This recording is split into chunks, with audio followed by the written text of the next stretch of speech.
Bro,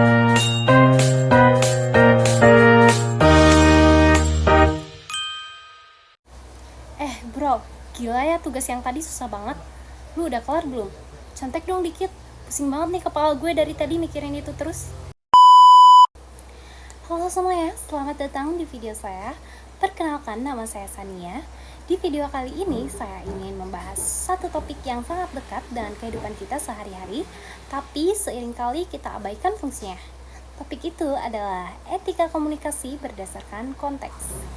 Teman-teman pernah nggak sih ngerasa salah tingkah atau malah bikin orang lain tersinggung karena ucapan kita? Padahal niat kita itu baik loh.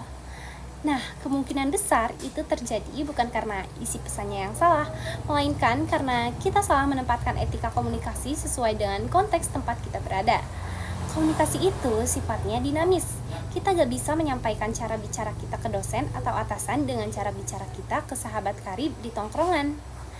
Oleh karena itu, selama beberapa menit ke depan, saya akan mengupas tuntas 3 konteks utama dalam komunikasi, yaitu konteks formal, konteks informal, dan konteks digital.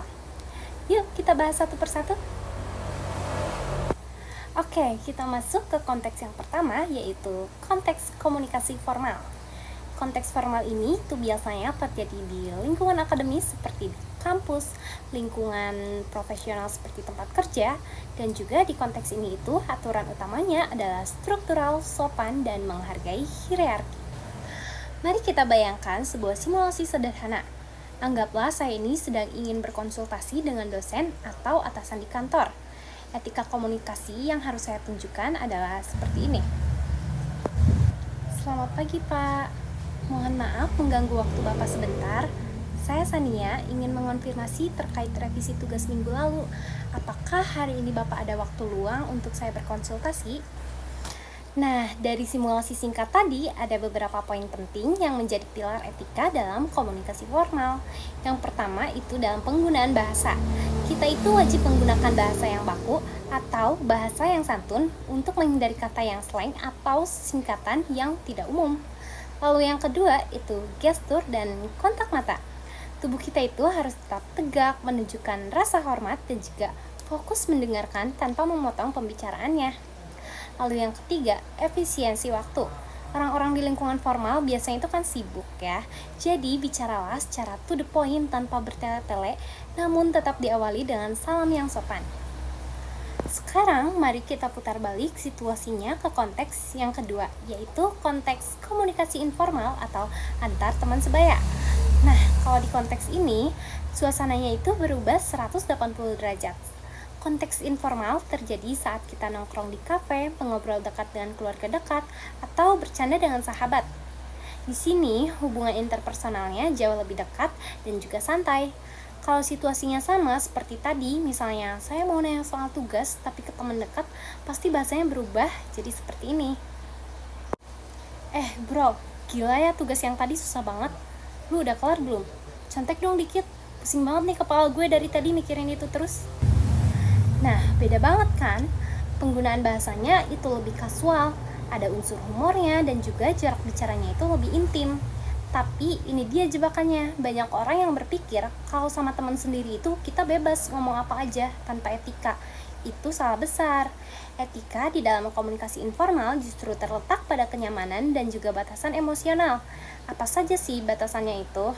Nah, yang pertama, itu tidak melakukan body shaming atau ejekan fisik berkedok candaan. Lalu yang kedua, tahu dan kapan harus serius. Kalau teman kita itu lagi curhat, masalah pribadi yang berat, kita itu harus menurunkan ego bercanda kita dan berubah menjadi pendengar yang empati. Lalu yang ketiga, menghargai privasi. Jangan karena merasa sudah dekat, kita jadi lancang menanyakan hal-hal yang membuat mereka risih.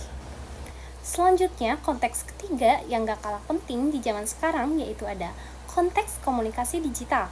Saat ini, sebagian besar komunikasi kita pindah ke layar kaca, baik lewat aplikasi chatting seperti WhatsApp atau lewat kolom komentar di media sosial.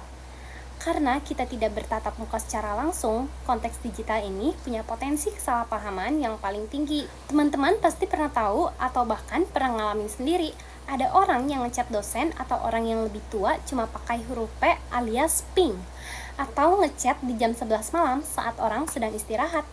Nah, itu adalah contoh nyata pelanggaran etika komunikasi digital.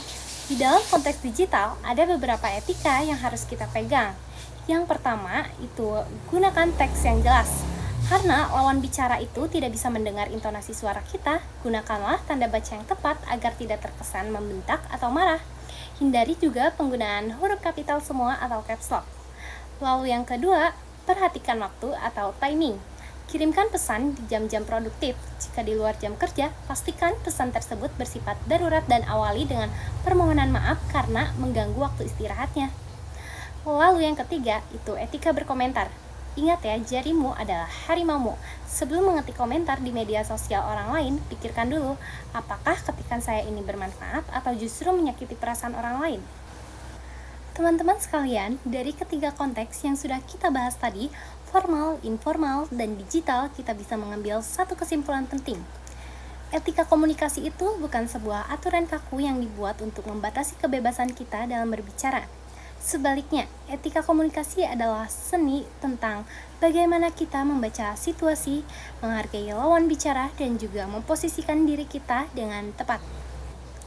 Kemampuan berkomunikasi dengan etika yang baik berdasarkan konteksnya akan mencerminkan kualitas kepribadian kita. Orang yang cerdas bukan hanya orang yang tahu banyak hal, tapi orang yang tahu bagaimana cara menyampaikan pengetahuannya dengan cara dan di tempat yang tepat. Saya Sania, pamit undur diri. Semoga penjelasan dalam video ini bisa memberikan manfaat dan menjadi pengingat bagi kita semua untuk terus memperbaiki cara kita berkomunikasi setiap harinya. Terima kasih atas perhatiannya, sampai jumpa di video berikutnya dan salam komunikasi.